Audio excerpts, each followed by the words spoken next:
할렐루야. 오늘 거룩한 주일 예배에 나오신 여러분을 예수님 이름으로 환영합니다. 오늘 목사님께서 부재 중이셔서 예배 순서가 조금 바뀔 거고요. 형식이 좀 바뀝니다. 순서가 바뀌는 게 아니라 형식이 조금 바뀔 텐데 그렇게 양해해 주시면 감사하겠고요. 우리 분당 만나교회에서 귀한 목사님 오셨는데 귀한 말씀 전해 주실 때 많은 은혜 받는 그런 귀한 시간 되었으면 좋겠습니다. 우리 함께 인사를 나눌 텐데요. 우리나라에는 새해가 2번 있습니다. 그죠? 그냥 한 2달 전 정도에 새해 인사를 했던 것 같은데 오늘도 다시 한번 하겠습니다. 새해 복 많이 받으세요. 새해 복 많이 받으십시오. 우리 함께 하나님 앞에 찬양 드리며 예배의 자리로 나가길 원합니다.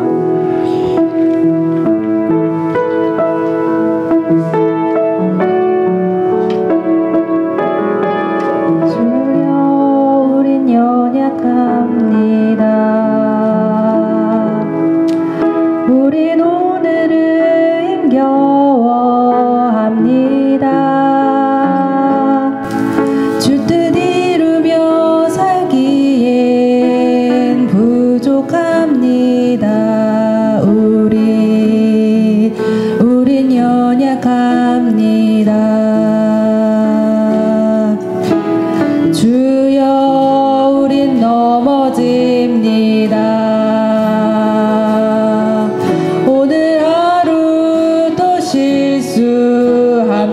실수합니다. 주의 긍휼을 구하는 죄인입니다. 우리 주만 바라봅니다. 우리 다 함께 한없는 주님의 은혜, 한없는 주님의 은혜, 온 세상 위에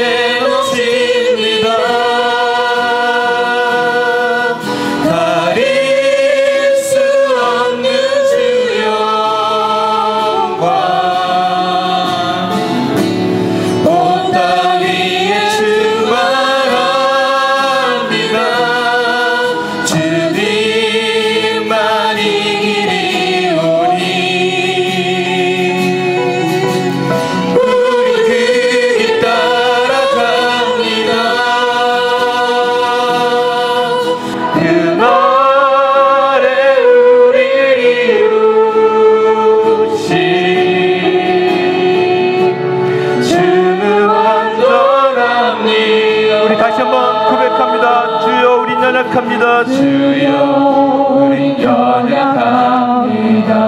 우린 오늘을 힘겨워합니다. 우린 오늘을 힘겨워합니다.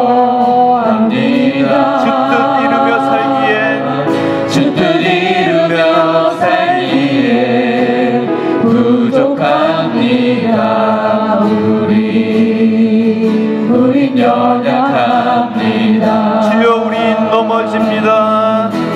주여 우리 넘어집니다. 오늘 하루도 실수합니다. 주의 긍휼을 구하는 죄인입니다. 우리 주만 바라봅니다. 다같이 전심으로 하나님 주님의 은혜, 한없는 주님의 은혜, 온 세상 위에 넘칩니다. 온 세상 위에 넘칩니다.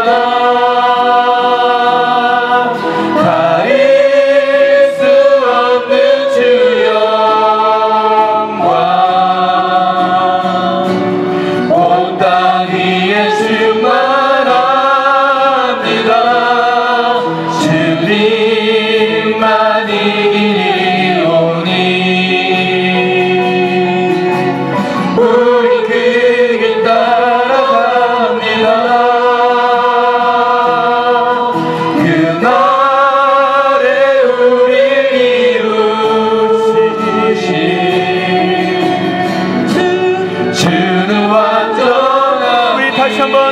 이름으로 한없는 주님의 은혜, 한없는 주님의 온 세상 위에 넘칩니다. 온 세상 위에 넘칩니다. 가릴 수 없는 주 영광, 온 땅 위에 충만합니다. 주님만이 길이오니 우리 그 길 따라갑니다. 그날에 우리를 이루시신 주는 완전한 우리 다시 한 번만 더 고백합니다. 한없는 주님의 은혜, 한없는 주님의 은혜, 온 세상 위에 넘칩니다. 가릴 수 없는 주 영광, 온 땅 위에 충만합니다.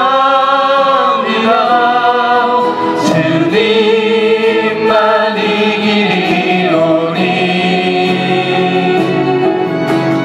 우리 그 길 따라갑니다. 그날에 우리를 이루신 주는 완전합니다. 구원하심이 보좌에 앉으신 구원하심이 보좌에 앉으신 우리 하나님과 어린 양께 있도다. 구원하심이 보좌에 앉으신 우리 하나님과 어린 양께 있도다. 다시 한번 전심으로 고백합니다. 구원하심이 보좌에 앉으신 구원하심이 보좌에 앉으신 우리 하나님과 어린 양께 있도다. 구원하심이 보좌에 앉으신 우리 하나님과 어린 양께 있도다. 우리 보좌 앞에 모였네.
보좌에 앉으신 하나님과 어린 양께 있음을 믿습니다.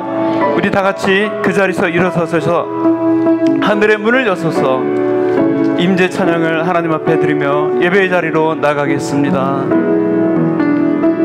하늘의 문을 여서서 주님 이곳을 주목하소서. 이곳을 주목하소서. 주를 향한 노래가 꺼지지 않으니 하늘을 열고 보소서. 이곳에 임재하소서. 주님을 기다립니다. 기도의 향기가 하늘에 닿으니 주여 임재하여 주소서. 이곳에 오셔서 이곳에 오셔서 이곳에 앉으소서. 이곳에서 드리는 예배를 받으소서. 주님의 이름만이 오직 주의 이름만 이곳에 있습니다. 이곳에 오셔서 이곳에 오셔서 이곳에 앉으소서. 이곳에서 드리는 예배를 받으소서. 주님의 이름만이 오직 주의 이름만 이곳에 있습니다. 할렐루야. 우리 하나님을 찬양하는 일이 선하며 찬송하는 일이 아름답고 마땅하도다. 아멘.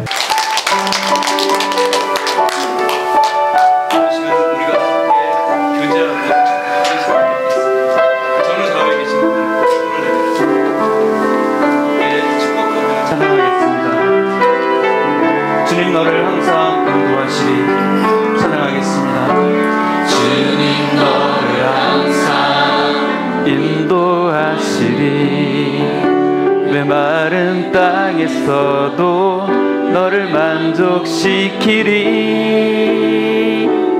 너는 물된 동산 같겠고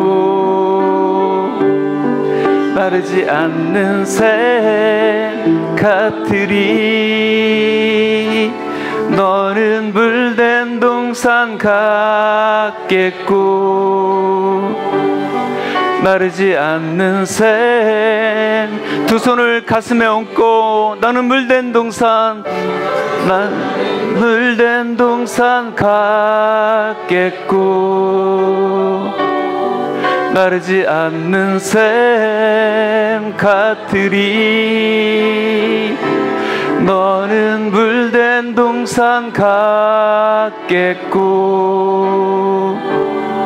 마르지 않는 샘 같으리. 우리 하나님께 영광의 박수를 돌려드리겠습니다.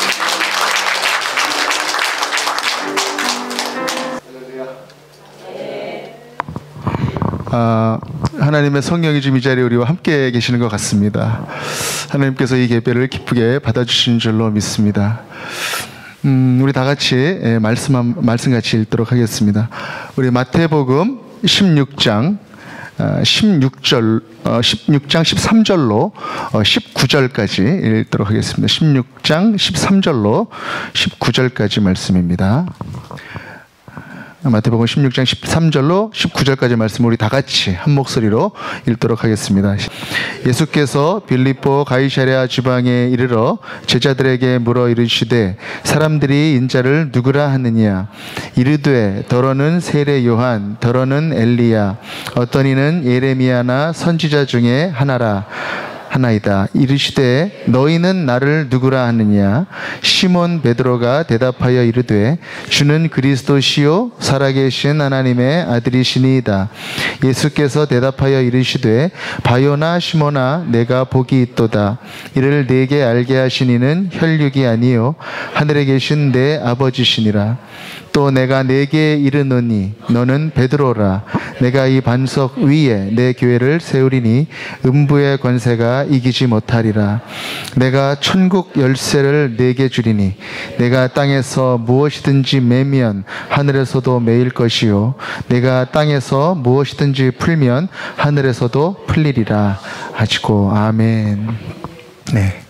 이렇게 주 안에서 만나게 되어서 매우 기쁘게 생각합니다. 저는 분당 만나교회에서 부목으로 섬기고 있는 임영빈 목사라고 합니다. 저는 이제 강원도하고 가만히 이렇게 생각해 보니까 인연들이 좀 많이 있는 것 같습니다.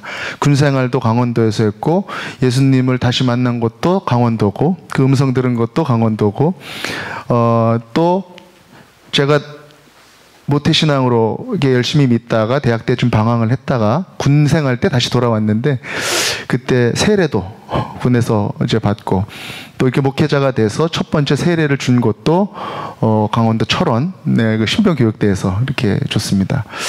뭐 그것만 해도 많은 인연이라고 생각이 됐는데 일부 예배 때도 제가 말씀을 드렸습니다만은 저희 외할아버지가 이제 감리교 장로님이시거든요. 근데 그분이 고향이 강원도 철원이시더라고요.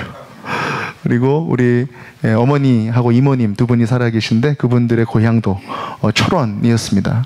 그래서 제가 이렇게 철원에서 설교하러 오게 됐다고 말씀을 드렸더니 거기 그 장흥 초등학교를 꼭 한번 가봐라. 그렇게 해서 네, 그때 이름이 장흥인민학교였다고 그때 그렇게 아마 이 중에는 그때 기억을 하고 계시는 분들도 좀 계실지도 모르겠습니다. 그렇게 또 철원하고 또 인연이 있고 또 저도 군에서 또 허리를 좀 다쳐서 저도 디스크 때문에 6개월 동안 또 후송생활을 했던 적이 있어서 누구보다도 허리 아픈 사람의 그 아픔을 잘 알고 있습니다. 허리가 아프면 참 어렵습니다. 우리 지금 담임 목사님 허리가 많이 아프신 걸로 제가 알고 있는데 더 강인한 허리가 되어 또 하나님 나라의 그런 브릿지 역할을 또 잘 하실 수 있도록 그렇게 여러분들께서 기도해 주시면 감사하겠습니다. 잠깐 우리 기도하고 우리 말씀으로 들어가도록 하겠습니다. 하나님 아버지 고맙습니다. 오늘 이렇게 주님의 사랑하는 주의 백성들 하나님 아버지 긴 구정 연휴의 끝에 또 이렇게 모여서 하나님께 예배하게 하시니 감사를 드립니다. 하나님 아버지의 말씀 가운데 예배 가운데 주님 이렇게 만나게 하셨사오니 성령께서 친히 임하여 주셔서 그 음성 듣게 하여 주시고 그리고 그 들리는 대로 살아가기로 결단하는 귀하고 복된 시간 되게 하여 주옵소서. 예수 그리스도의 이름으로 기도하옵나이다. 아멘. 제가 사역하고 있는 분당 만나교회에서 있었던 일입니다. 분당 만나교회에서는 2달에 한 번씩 새 신자들을 초청해서 애찬식을 합니다. 그럼 그 자리에서는 모든 교육자들이 다 모여서 이제 인사도 하고 또 한 분씩 새 신자분들한테 돌아가면서 이야기를 듣는 그런 시간들이 좀 있거든요. 그럼 여러 가지 아주 간증들도 많이 나오고 이야기들도 많이 나오는데 가끔 눈물 없이 들을 수 없는 그런 이야기들이 좀 있습니다. 한 분이 이제 이런 고백을 한 적이 있었습니다. 감리교단 감독 선거 문제가 막 불거졌었던 때가 있었습니다. 그때 그 교회를 좀 떠나서 교회를 좀 방황하다가 이렇게 오신 분이었는데 이렇게 말씀하시는 거였습니다. 제가 섬기던 교회에서 실망스러운 일이 있었습니다. 그래서 그 교회를 떠나게 되었습니다. 한동안은 교회에 대한 실망으로 교회도 못 나갔습니다. 그러나 하나님이 그리워서 예배는 드려야 되겠기에 하시면서 말을 못 잇고 흐느끼시는 것이었습니다. 그분의 이야기를 듣고 있던 모든 목사님, 전도사님들이 다 고개를 끄덕끄덕거리면서 가슴이 짠해졌습니다. 그때 제 마음에 드는 한 가지 생각이 있었습니다. 그것은 교회가 참 잘못을 많이 했구나 라는 생각이었습니다. 사랑하는 여러분, 우리가 살고 있는 이 시대의 교회의 모습은 어떻습니까? 교회가 사회적으로도 지탄을 많이 받고 있죠. 요즘 대학생들은 강의 때 교수님이 교회 다니는 사람 손 들어봐라 그러면은 쭈삣쭈삣거리다가 뒤돌아보면서 이렇게 앞에 한두 명 손을 든다는 거죠. 대학생들의 2%, 3% 정도만 교회를 다닌다는 것입니다. 그리고 크리스찬이라고 하는 것이 전에는 참 자랑스러운 그런 이름이었는데 이제는 교회를 다닌다라고 하는 것이 그렇게 전만큼은 자랑스럽지 않은 그런 시대인 것 같습니다. 교회에 대해서 또 유난히 적대적인 그런 분들도 계십니다. 그분들의 얘기를 마음을 열고 어떤 말씀을 하시나 가만히 들어보면 열의 9은 교인들에게 실망을 했거나 그리고 또 돈 빌려줬다가 사기를 당했거나 그런 분들이 많습니다. 그래도 아직 교회에 대한 그러한 기대가 있는 분들은 그래도 말합니다. 교회가 이렇게 이러면 안 되시지 않습니까? 이렇게 이야기를 하는 분들도 있죠. 성이 속을 걱정해야 되는데 속이 성을 걱정하는 시대. 교회가 세상을 걱정해야 되는데 세상이 교회를 걱정하는 그런 시대가 되었습니다. 교회가 교회다워지면 이런 일들이 사라지게 될 것이라 믿습니다. 교회가 참으로 교회다움을 회복하는 것, 그것이 우리에게 중요한 이유가 바로 그것이죠. 근데 한 가지 질문이 드는 것은 도대체 교회가 무엇이냐 하는 것입니다. 교회가. 여러분들 중에 혹시 누가 옆집에서 여러분들의 문을 뚝뚝뚝 들기고 혹시 교회가 무엇입니까? 라고 이렇게 질문을 한다면 여러분들은 어떻게 대답을 해 주시겠습니까? 여러분들 표정을 보니까 좀 네. 어떤 분들은 교회에 대해가 무엇인가라고 얘기를 할 때 어떤 동호회의 한 종류, 그렇죠? 내가 테니스 좋아하듯이, 내가 뭐 다른 운동 좋아하듯이 그런 모임의 한 종류로 생각하시는 분들도 있고, 또 어떤 분들은 교회가 어떤 구호단체, 남들을 돕는 기관, 이렇게 알고 계시는 그런 분들도 있죠. 또 어떤 분들은 마음이 약한 사람들끼리 서로 불안해서 자기네들끼리 모여서 위로하는 곳, 이렇게 또 알고 있는 그런 분들도 계시고, 또 어떤 분들은 그거 노인대학 아니야? 또 이렇게 이야기하시는 그런 분들도 있습니다. 이렇게 교회에 대한 여러 가지 생각들이 있는 이 속에서 과연 교회가 교회다움을 회복하는 것은 무엇일까? 그것은 바로 교회가 무엇인가라고 하는 질문에 우리가 어떠한 답을 내릴 수 있을 것인가? 라는 것과 긴밀하게 연결이 되어 있다는 것이죠. 사복음서 중에 교회라는 말은 3번이 나옵니다. 근데 오늘 우리가 읽은 마태복음 16장의 이 말씀은 교회라는 말이 제일 처음 나오는 성경 말씀입니다. 우리가 세상 속에서 살면서 교회가 과연 무엇인가라고 하는 이런 질문이 들 때마다 우리는 말씀으로 돌아가야 합니다. 성경은 우리에게 이 교회에 대해서 어떻게 이야기해주고 있는가? 성경적인 교회론, 이것은 바로 마태복음 16장인 것입니다. 여러분 이후에라도 교회에 대해서, 교회가 무엇인가 이런 질문이 들 때마다 마태복음 16장으로 돌아가셔서 읽으시기를 바랍니다. 오늘 이 말씀을 가지고 교회에 대해서 함께 나누는 그런 귀한 시간이 되기를 바랍니다. 우리 다 같이 13절을 다 같이 한번 읽겠습니다. 예수께서 빌립보 가이사랴 지방에 이르러 제자들에게 물어 이르시되 사람들이 인자를 누구라 하느냐. 아멘. 이제 예수 그리스도께서 세례 요한에게 세례를 받으시고 공생애를 시작하신 지 3년째가 되어서 많은 기적도 행하시고 많은 가르침을 행하신 후에 이제 공생애 기간을 마무리하셔야 되는 그때가 되었습니다. 그때 이제 예수님은 가이사랴 빌립보라고 하는 지방으로 이 제자들을 다 데리고 가셨습니다. 가이사랴 빌립보는 지금 레바논과 이스라엘과 그 시리아 중간쯤에 있는 그러한 산지가 있는 지역인데요. 그곳에 갈릴리 바다로부터 한 40km 정도 떨어져 있는 헬몬산이라고 하는 곳이 있습니다. 그곳에 있는 바로 도시가 가이사랴 빌립보라고 하는 지역입니다. 참 경치가 좋고 아름다워서 지금도 관광지로 많이 각광을 받고 있고, 제가 사진으로 이렇게 보니까 그곳은 마치 교회 다니는 사람들이 수련의 장소로 참 좋겠다 이런 생각이 들 정도로 많이 아름다운 곳이었습니다. 예수님께서도 중요한 어떤 가르침이 있으실 때마다 제자들을 특별한 장소로 이렇게 데리고 가시곤 했는데 아마 지금도 그런 특별한 장소로 제자를 데리고 가셔서 특별한 말씀을 하실 것 같습니다. 우리 13절 후반절을 제가 읽도록 하겠습니다. 제자들에게 물어 이르시되 사람들이 인자를 누구라 하느냐. 예수님께서는 종종 제자들에게 질문을 하셨는데 오늘도 영락없이 질문을 하시는 것이죠. 그 질문이 뭐냐면은 사람들이 인자를 누구라고 하느냐. 여기서 인자는 예수님을 가리키는 말이죠. 사람의 아들이라는 뜻입니다. 그런데 사람의 아들에게 사람의 아들이라고 얘기하는 것은 특별한 의미가 없습니다. 그렇게 이야기할 필요도 없고요.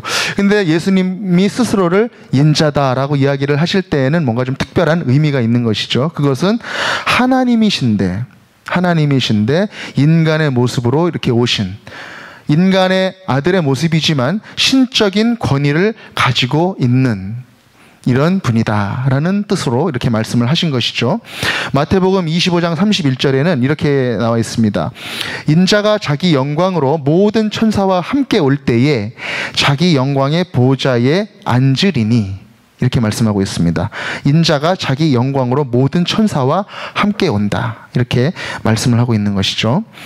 하나님의 아들로서 천사를 데리고 거느리고 오는 예수님의 모습, 그래서 하나님의 신적인 권위와 동시에 인간 되신 예수님의 겸손한 모습, 이 두 가지를 같이 의미하고 하는 것이 바로 인자다라는 말의 뜻인 것이죠.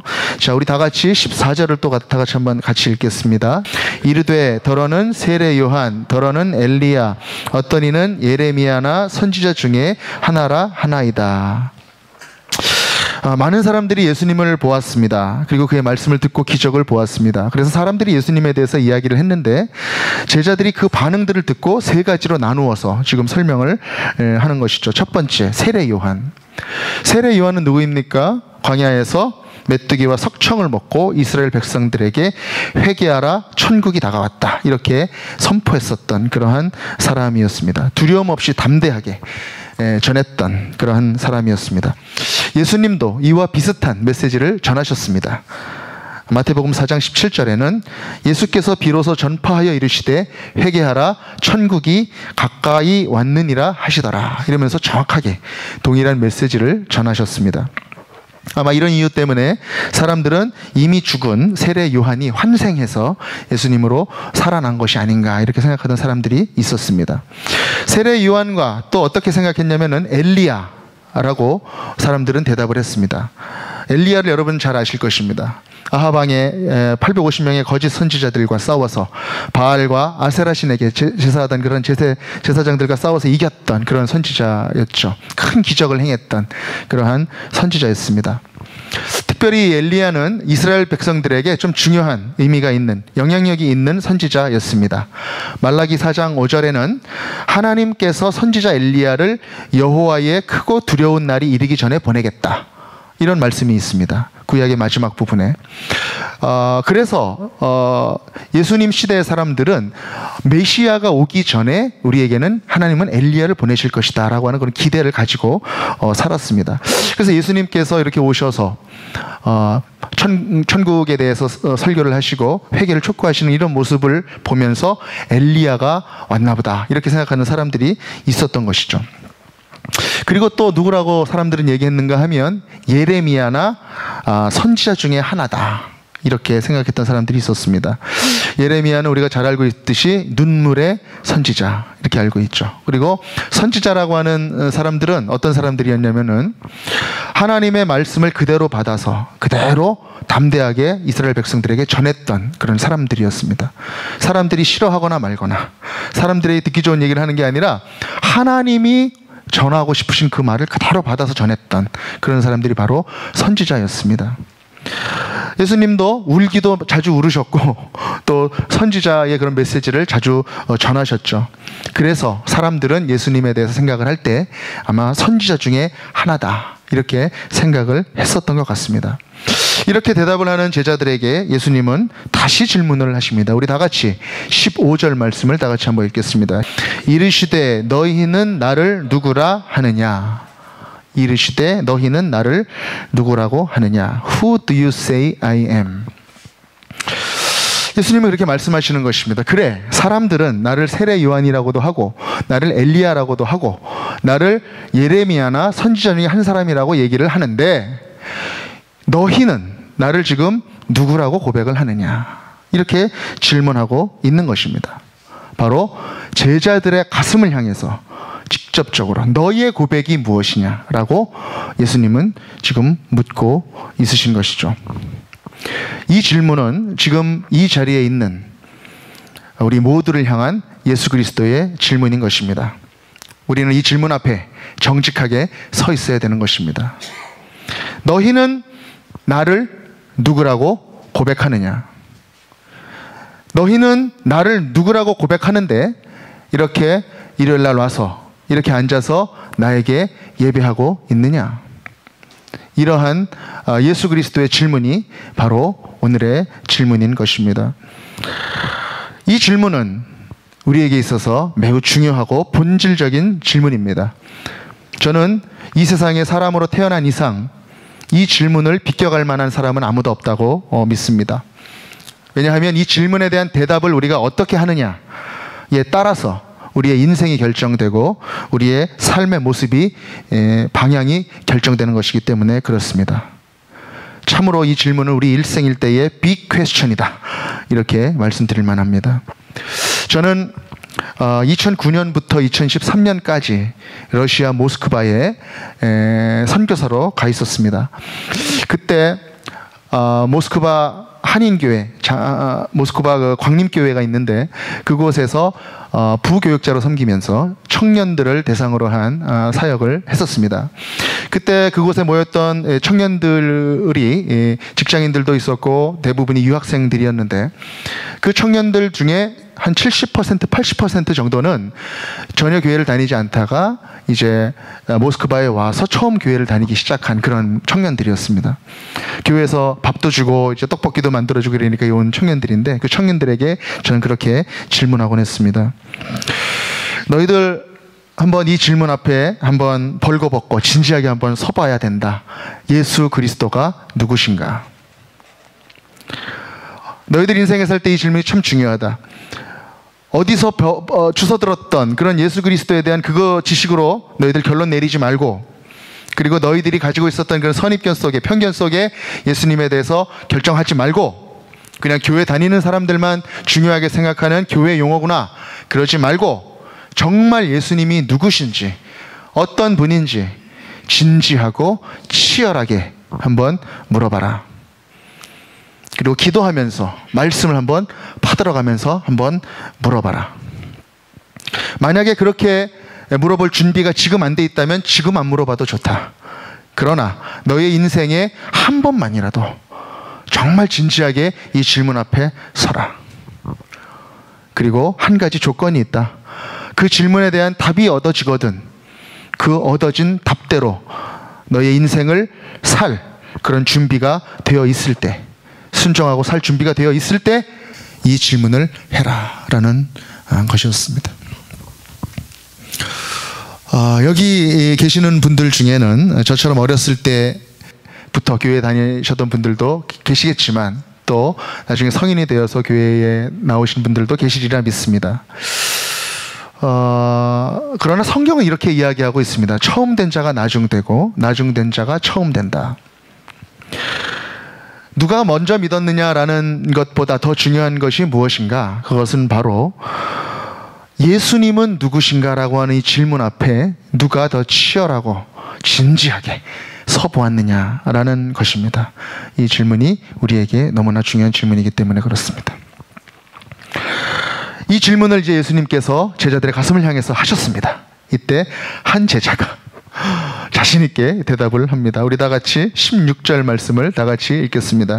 시몬 베드로가 대답하여 이르되 주는 그리스도시요 살아계신 하나님의 아들이시니이다. 아멘. 이때 베드로가 이제 대답을 합니다. 그런데 놀라웠던 것은 베드로가 그만 정답을 말한 것입니다. 정답을. 평상시에는 전혀 정답을 말할 것 같지 않은 이런 베드로였는데 그만 예수님께서 한번 시켰더니 정답을 말해버리는 것이죠. 주는 그리스도시요 살아계신 하나님의 아들이십니다. 이렇게 고백한 것입니다. 베드로에 대한 정보가 좀 나와 있습니다. 시몬 베드로. 시몬은 히브리식 이름입니다. 베드로의 본명이죠. 예수 그리스도를 만나기 전에. 예수님께서 시몬을 만나신 다음에 그의 이름에 대해서 이렇게 말씀하셨어요. 내가 장차 게바라 하리라. 이 게바의 뜻은 바로 반석이다, 이런 뜻이죠. 이 반석이라는 아람어 게바를 바로 헬라어로 바꾼 것이 이제 베드로인 것이죠. 베드로. 이 그리스도라고 하는 말의 뜻은 여러분 잘 아시죠? 이 말은 메시아라는 말의 헬라어입니다.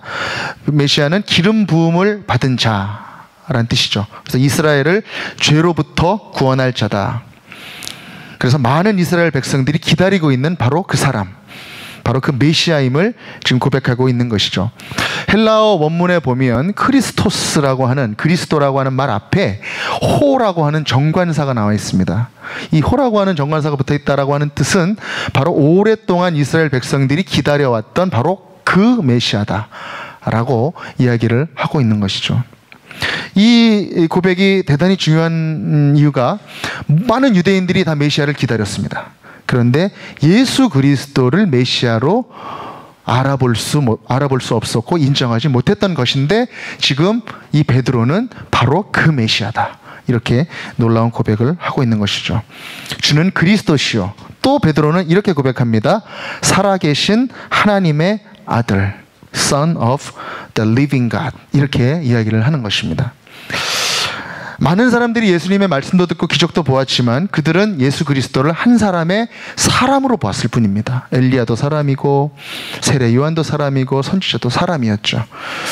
사람 이상으로 예수 그리스도를 바라볼 수 없었고 고백할 수 없었다는 것인데 바로 베드로는 놀랍게도 하나님의 아들로 지금 고백을 하고 있는 것입니다. 우리 주변에는 하나님이라고 예수님을 말하는 사람들도 많고 또 하나님에 대해서 많이 이야기를 하는 그런 분들도 있습니다. 하지만 그런 분들이 하는 얘기를 가만히 들어보면 그 하나님이 살아계신 하나님이 아니라 그냥 어떤 신화 속에 있는 어떤 신, 이런 정도의 의미로 하나님을 이야기하는 그런 사람들이 있습니다. 그 신이 나랑 무슨 상관이냐, 내가 꼭 친해야만 되느냐, 이렇게 이야기하는 믿지 않는 분들도 있습니다. 또 신학교 안에도 하나님에 대해서 이야기를 하지만 신학 안에 들어있는 그런 하나님에 대해서만 이야기하는 분들도 있습니다.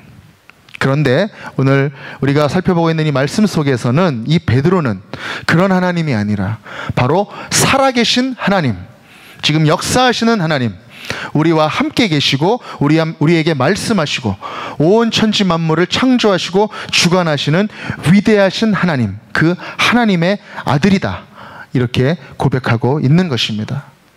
그가 하나님의 아들이다라고 하는 것은 바로 예수님이 하나님이시다, 이렇게 고백하고 있는 것입니다. 참으로 놀라운 고백인 것이죠.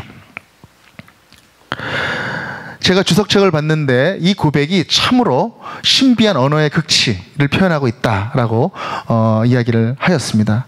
그 말은 바로 예수 그리스도는 참 하나님이시면서 참 사람이신데 이 두 가지 모습을 다 같이 담고 있는 그리스도시요 살아계신 하나님의 아들이시다라고 하는 그런 놀라운 표현이라는 것이죠. 근데 이 놀라운 이 표현을 지금 누가 하고 있습니까? 베드로가 하고 있습니다. 이 무식쟁이 베드로, 고기 잡는 것밖에 알지 못하는 이 베드로가 예수님께서 질문하셨는데 딱 첫 번째 대답에서 정답을 딱 말씀하신 것입니다. 그래서 예수님이 조금 깜짝 놀라신 것 같습니다. 우리 17절 말씀을 다 같이 또 한번 같이 읽겠습니다. 예수께서 대답하여 이르시되 바요나 시몬아 내가 복이 있도다.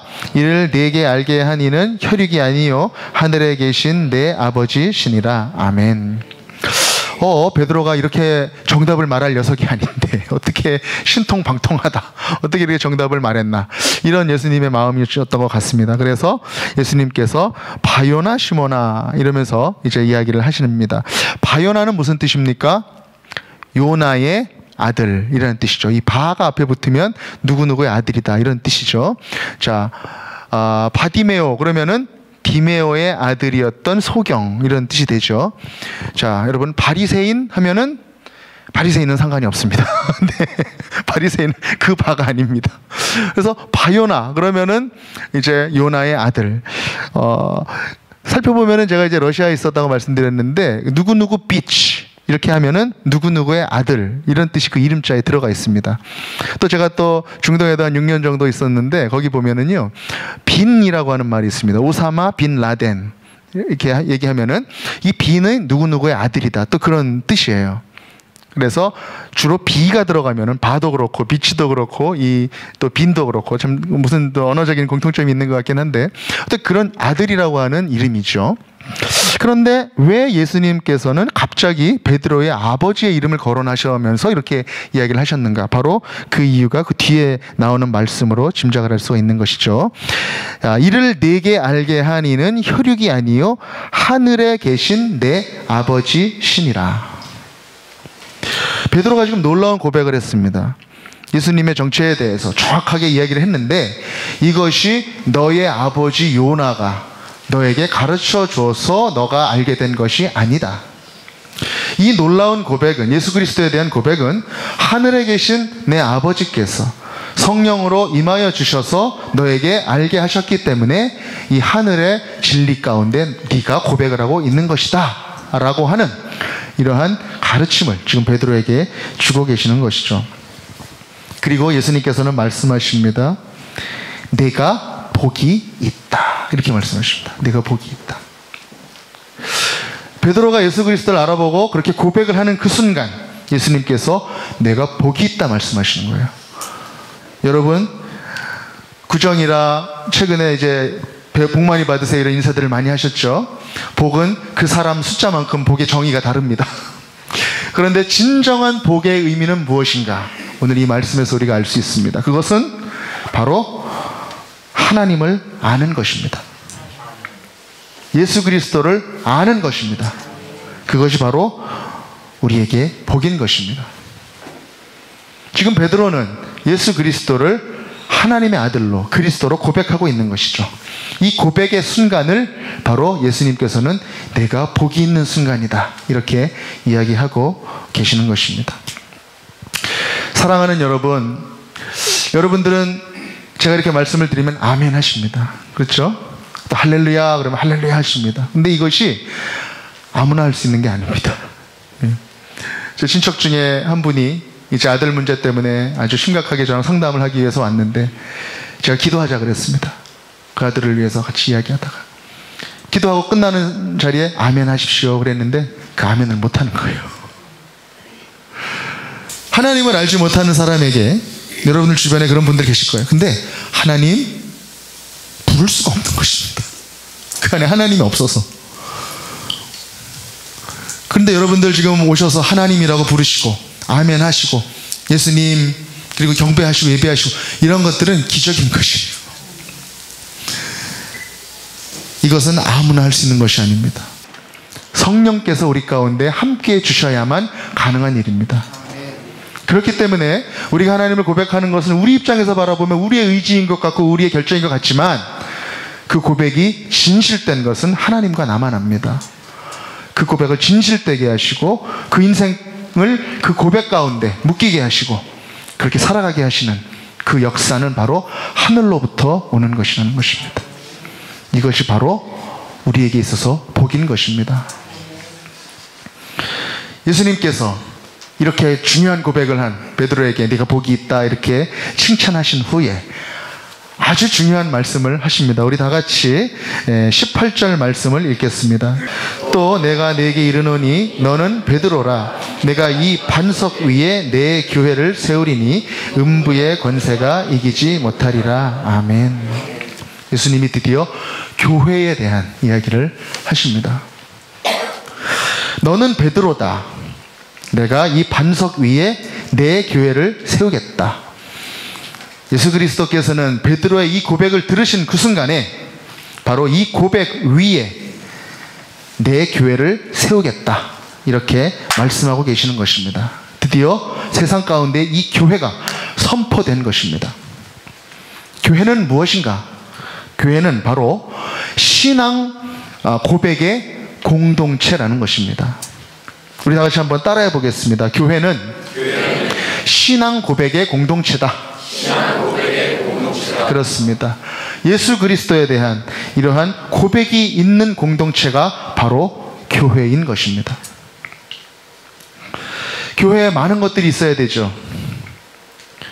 건물도 있어야 되고, 구제도 해야 되고, 봉사도 해야 되고, 선교도 해야 되고, 많은 것들이 있습니다.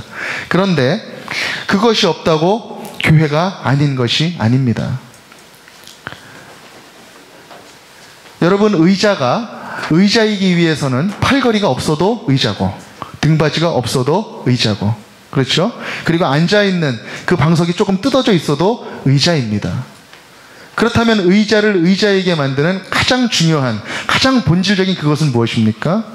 흔적만 남아있더라도 뭔가 거기에 엉덩이를 걸칠 수 있는 그러한 장소가 있어야 의자라고 할 수 있는 것입니다. 그것이 바로 의자의 본질이죠. 교회의 본질은 무엇인가? 바로 예수님께서 시작하신 그때를 우리가 살펴보면 되는 것입니다. 바로 예수님을 그리스도요, 살아계신 하나님의 아들이다, 이렇게 고백하는 그 고백이 있는 것이 바로 교회인 것입니다. 이 고백이 교회에는 살아 있어야 하는 것입니다. 너는 베드로라, 내가 이 반석 위에 교회를 세우겠다. 여기서 이 베드로라고 하는 말이 베드로의 고백을 말하는 것이냐, 아니면은 베드로라고 하는 인물을 말하는 것이냐라는 것에 대해서 약간의 신학적인 논쟁이 있습니다.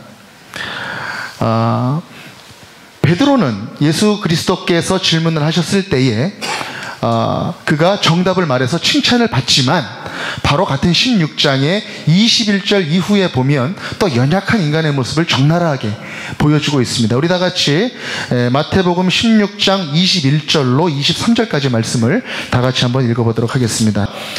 이때로부터 예수 그리스도께서 자기가 예루살렘에 올라가 장로들과 대제사장들과 서기관들에게 많은 고난을 받고 죽임을 당하고 제3일에 살아나야 할 것을 제자들에게 비로소 나타내시니, 베드로가 예수를 붙들고 항변하여 이르되 주여 그리 마옵소서, 이 일이 결코 주께 미치지 아니하리이다.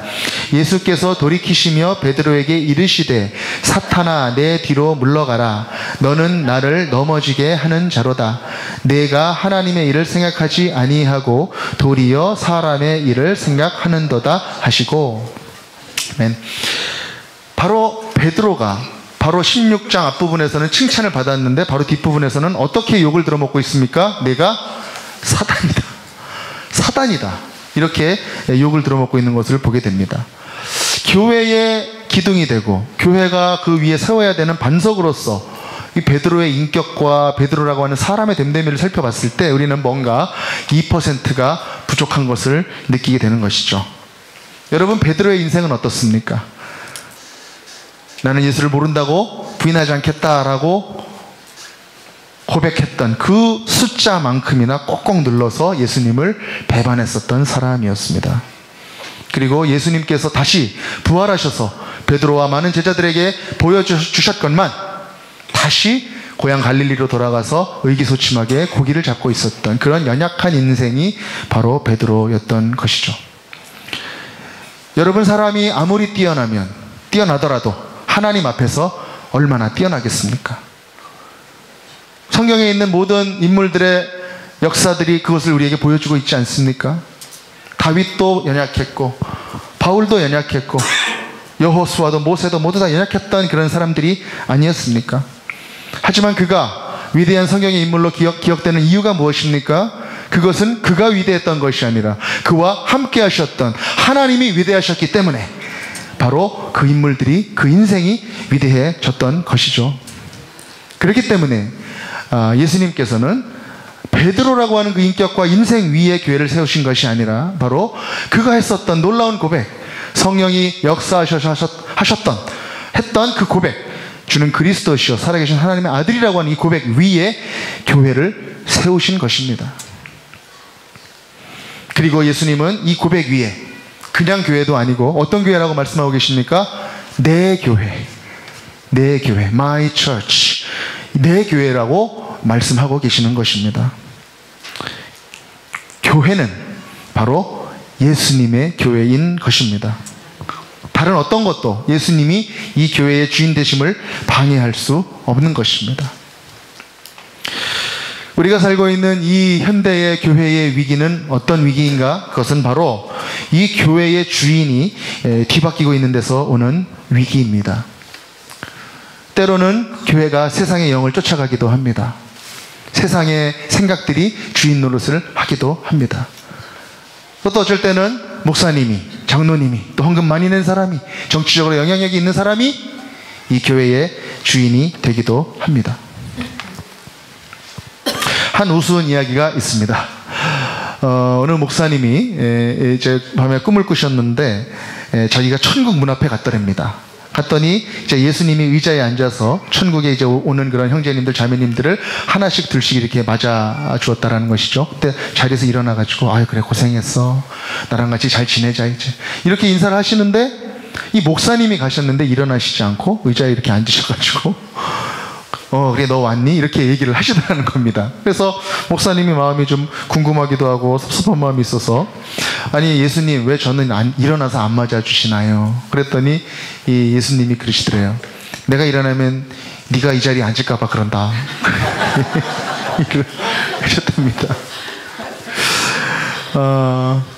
우리 시대의 안타까운 점은 바로 교회는 예수님이 주인이시다라는 그 사실을 잊고 있는 것이죠. 말로는 그렇게 해도 실제로 우리가 모임 속에, 여러분들 어떠십니까? 여러분 모임 속에 예수님이 주인이다라고 하는데 어느새 내 생각이 주인 노릇하고 있지 않습니까? 예수님께 물어보고 예수님이라면 어떠셨을까? 또 성령께 구하고 그렇게 형제 자매들의 말들을 듣고 이렇게 결정하는 그것이 아니라 어느 순간에 내가 주인이 되어 있는 이런 경우들은 없으십니까? 교회에 대해서 부정적인 생각들을 가지고 있는 분들이 여러분 있으시죠, 주변에. 근데 그분들의 공통점이 있습니다. 저도 이게 많은 친구들이 있는데, 안 믿는 친구들이 있는데 얘기를 들어보면 그분들은 교회에는 참 싫어합니다. 그런데 예수님에 대해서는 그렇게 악감정이 없습니다. 가만히 그분들이 하는 말을 들어보십시오. 교회는 뭐 이렇고 저렇고 뭐 얘기를 해요. 그런데 예수님 그분 그 사람 아주 몹쓸 사람, 이런 말 하는 사람 저는 한 번도 못 봤습니다. 그 말은 무엇입니까? 바로 교회의 주인이 예수님이신데 그 교회의 주인이 예수님이 아니신 그 교회를 싫어하고 있다는 것이죠. 저희 장인어른도 경찰 공무원이신데 그런 고백을 하시는 거예요. 임서방, 나 교회 다니라고 하지 말게. 여기 장모나 데리고 가게. 그래서 장모님은 지금 교회 가셔가지고 구역장도 하시고 좀 그렇게 되셨어요. 그런데 아버님은 그렇게 말씀하시는 거예요. 본인이 이제 지금 정년퇴임 하셨는데 하시기 전에 이게 수사를 하고 있으면은 이제 목사님들이 싸우셔가지고 와가지고 그렇게 아름답지 못한 모습을 많이 보였다는 것입니다. 네? 그러면서 내가 교회에 가면은 저런 분들 밑에서 신앙생활을 해야 되나, 뭐 이런 생각들이 머리에 있으니까 가기가 어려웠다라는 것이죠. 제가 지금 부드럽게 말씀드립니다만은 아주 심각한 그런 상황까지도 있었다는 거예요. 세상 사람들이 싫어하는 것은 무엇인가? 예수님이 아닙니다. 그것은 예수님이 주인 되지 않고 자기들이 주인된, 그리고 자기들끼리 뭉쳐져 있는 그런 교회들을 시작하는 것입니다. 싫어하는 것입니다. 교회는 예수님이 주인이 아니라 사람이 주인이 될 때 타락하기 시작합니다. 이 교회들에 대해서 이제 예수님은 교회를 선포하시면서 이렇게 말씀하시는 것입니다. 이 교회는 my church, 내 교회다라는 것입니다. 내 교회. 사랑하는 철원 만나교회 성도 여러분, 이 아름다운 철원 만나교회가 바로 예수님이 주인된 교회임을 여러분 고백하시기 바랍니다. 그리고 그 예수님이 주인된 교회임을 늘 기억하시는 여러분들이 되시기를 바라겠습니다. 예수님은 이제 교회에 대해서 이제 선포하시고 교회의 권능에 대해서 이야기를 하십니다. 음부의 권세가 이기지 못할 것이다. 예수님의 교회에는 그 어떤 지옥의 권세도 감히 넘볼 수 없다. 세상의 권세, 사탄의 권세, 죽음의 권세, 하나님과 상관없이 높아진 모든 어둠의 세력들의 권세들이 교회 안에 들어오려고 해도 예수님이 세우신 이 교회를 이길 수 없다는 것입니다. 이것이 바로 예수 그리스도의 선포입니다. 이미 예수 그리스도께서 교회를 선포하시면서 승리하셨음을 선포하고 있는 것입니다. 이 승리의 공동체가 바로 교회인 것입니다. 안타깝게도 요즘의 교회는 이러한 능력과 권세, 예수 그리스도께서 주신 이러한 능력과 권세를 잃어버리고 있는 듯합니다. 그러나 우리가 기억해야 될 것은 이 교회는, 예수님이 주인 되신 이 교회는 세상의 그 어떤 권세도 깨트릴 수 없는 바로 승리의 공동체라는 것입니다. 우리 다 같이 한 목소리로 또 따라해 보겠습니다. 예수님의 교회는 승리의 공동체다. 아멘. 우리 19절 말씀을 우리 다 같이 또 한번 읽겠습니다. 내가 천국 열쇠를 내게 주리니 내가 땅에서 무엇이든지 매면 하늘에서도 매일 것이요 내가 땅에서 무엇이든지 풀면 하늘에서도 풀리리라 하시고. 아멘. 땅에서 매면 하늘에서도 매이고 내가 땅에서 풀면 하늘에서도 풀린다. 이 교회에 대한 예수 그리스도의 설명입니다. 이것은 어떤 뜻입니까? 바로 이 땅에 있는 교회와 하나님의 나라, 영적인 하나님의 나라가 바로 어떻게 되어 있다는 뜻입니까? 연결되어 있다라는 뜻입니다. 연결되어 있다. 하나님께서 사람을 창조하실 때 흙으로 사람을 만드셨습니다. 그때까지만 해도 이 흙덩어리는 그냥 흙 인형이었습니다. 그런데 하나님께서 이 흙의 코에 키스하시고 훅 하고 생기를 불어넣으셨을 때 비로소 이 사람은 어떻게 됐습니까? 생명이 되었습니다. 그래서 이 사람은 두 다리로는 이 땅을 딛고 살아가지만 영적으로는 하나님과 연결되어 잇대어 살아가는 그런 아주 특별한 존재가 된 것입니다. 그것이 바로 사람이라고 하는 존재죠. 교회도 굉장히 비슷합니다. 그러한 하나님의 자녀들이 모인 공동체, 그 공동체 안에도 그 교회 모임은 이 땅 가운데 두 다리를 딛고 서로 모여 있고 그렇게 하지만은 바로 그 교회에 속해 있는 사람들은 바로 그 교회는 하나님과 영적으로 연결이 되어 있는 공동체라는 것입니다. 그렇기 때문에 우리가 땅에서 기도하지만 그 기도는 하늘을 움직이는 기도요. 우리가 연약한 것 같지만 하나님의 권능이 연결되어 있는 우리가 그런 존재들이라고 하는 그러한 선포가 바로 예수 그리스도의 선포인 것입니다. 우리가 연결되어져 있는 하나님은 바로 우리 인생들을 창조하시고 세상을 창조하시고 주관하시는 그러한 창조주, 능력이 많으신 그런 창조주와 연결되어 있는 바로 우리들이요, 우리의 교회들이라는 것입니다. 우리 다 같이 한번 또 따라해 보겠습니다. 교회는 능력의 공동체다. 아멘. 사랑하는 초록 만나의 성도 여러분, 예수님께서는 이렇게 자신을 그리스도요 살아계신 하나님의 아들이다 이렇게 고백하는 그 고백 위에 교회를 세우셨습니다. 그리고 약속하신 성령을 보내사 오순절에 임하신 그 성령의 역사 가운데 그 교회가 힘있게 하시고 아무도 말릴 수 없는 그러한 교회의 부흥을 나타내셨습니다.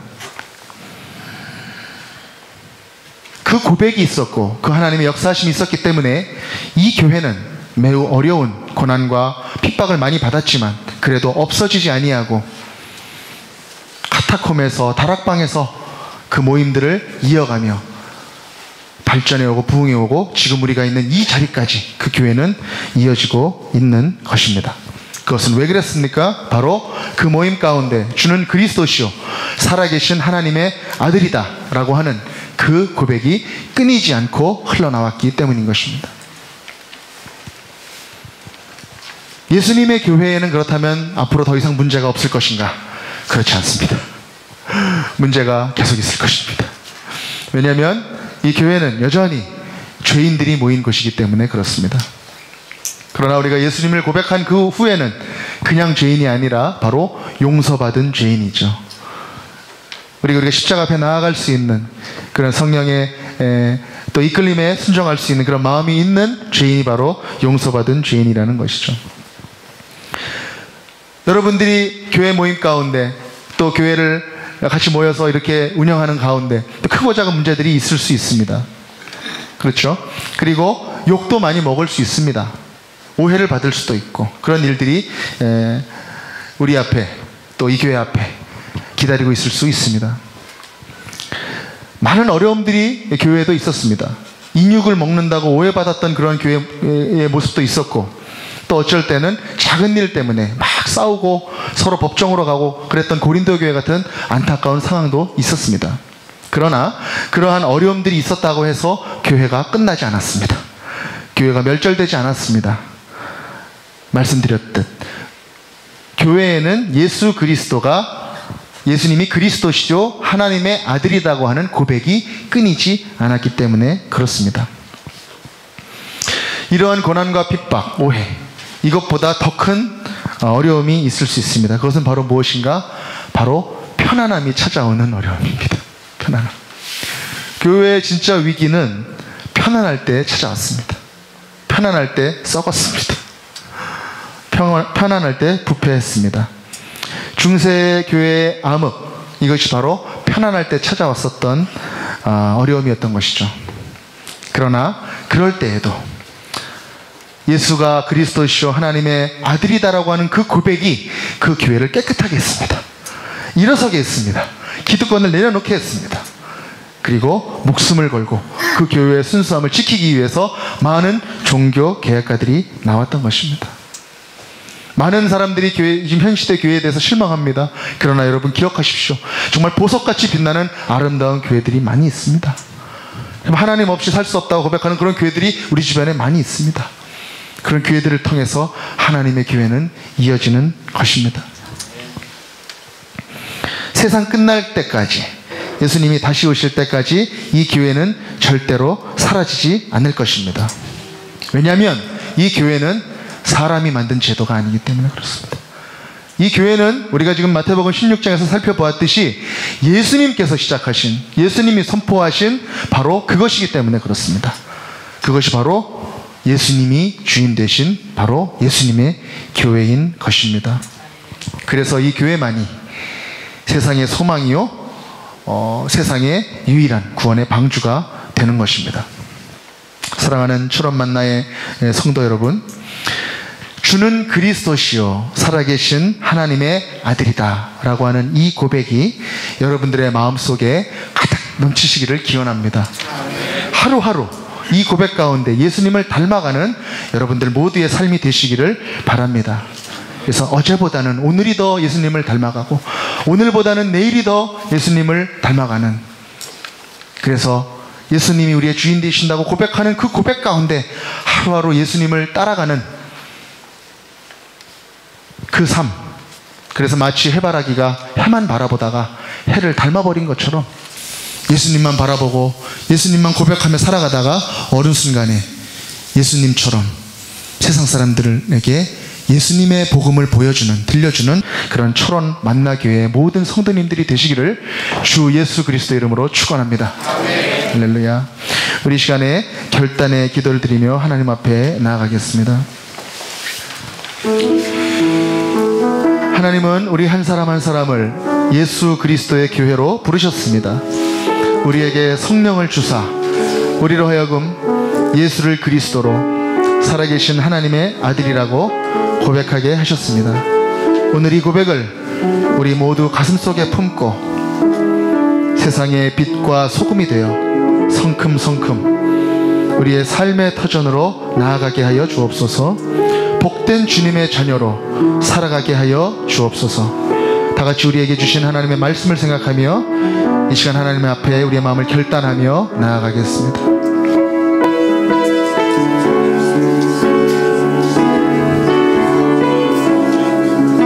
주님 아버지 감사합니다. 오늘 주님의 성령이 우리 가운데 임하여 주시옵소서. 우리의 고백이 복되게 하여 주시고 우리의 고백이 진실되게 하여 주시고 우리의 고백이 하나님만 바라보게 하여 삶이 하나님만 바라보고 하나님만 쫓아가는 귀한 삶이 되게 하여 주시고, 주는 그리스도시고 살아계신 하나님의 아들이시다라고 하는 이 고백 가운데 굳건하게 서게 하여 주옵소서. 그렇습니다. 하나님, 이 천안 만나교회를 주님께서 세우시고 주님께서 지금도 주장하시고 주님께서 능력으로 함께하여 주심을 믿을 때에 하나님 아버지를 고백하는 아버지 하나님, 이 교회 가운데 하나님의 축복으로 은혜로 아버지 하나님 세워 주옵소서. 하나님 아버지, 이 교회 가운데 하나님의 영이 온전히 임하게 하여 주시고 하나님 아버지, 믿지 않는 자들을 향하여 담대하게 예수가 그리스도 되심을, 하나님의 아들이심을 고백하며 나아가는 귀하고 복된 우리 천안 만나게 되게 하여 주옵소서. 주님 역사하여 주옵소서. 주님 인도하여 주옵소서. 우리 다 같이 자리에서 일어나 결단 찬양하며 나아가겠습니다. 주님 큰 영광 받으소서. 주님 큰 영광 받으소서. 홀로 찬양 받으소서. 모든 이름 위에 뛰어난 그 이름, 온 땅과 하늘이 다 찬양해. 겸손하게 우리 무릎 꿇고 주 이름 앞에 영광 돌리세. 모두 절하세 독생자 예수. 주님께 찬양 드리리.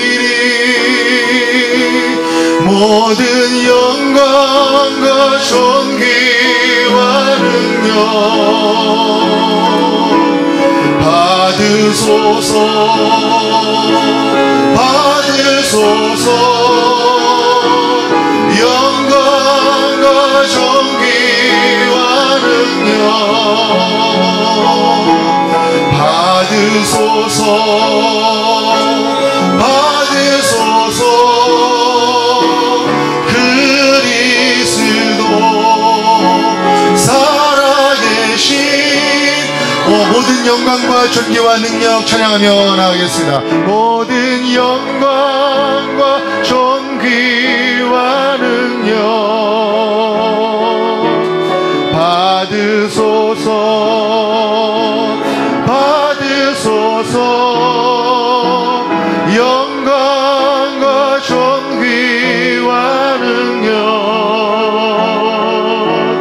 받으소서. 받으소서. 고백합니다. 그리스도 살아계신 하나님. 기도하겠습니다. 하나님 아버지, 감사합니다. 우리를 죄 가운데 주님의 거룩한 빛으로 불러주시고 교회 삼아주심을 감사드립니다. 우리가 더욱 아름다운 교회가 되어가게 하여 주시고 우리로 인하여 예수님의 교회가 날마다 확장되어가는 일에 일어나도록 힘을 더하여 주옵소서. 오늘 우리 모든 것의 주인 되신 우리 하나님 앞에 11조로 감사의 예물로 드리고 바치는 손길들을 기억하셔서 그 인생이 복되게 하여 주시고 더욱 드릴 것이 넘쳐나게 하여 주시고 감사의 조건들로 이어지는 복된 인생이 되게 하여 주옵소서.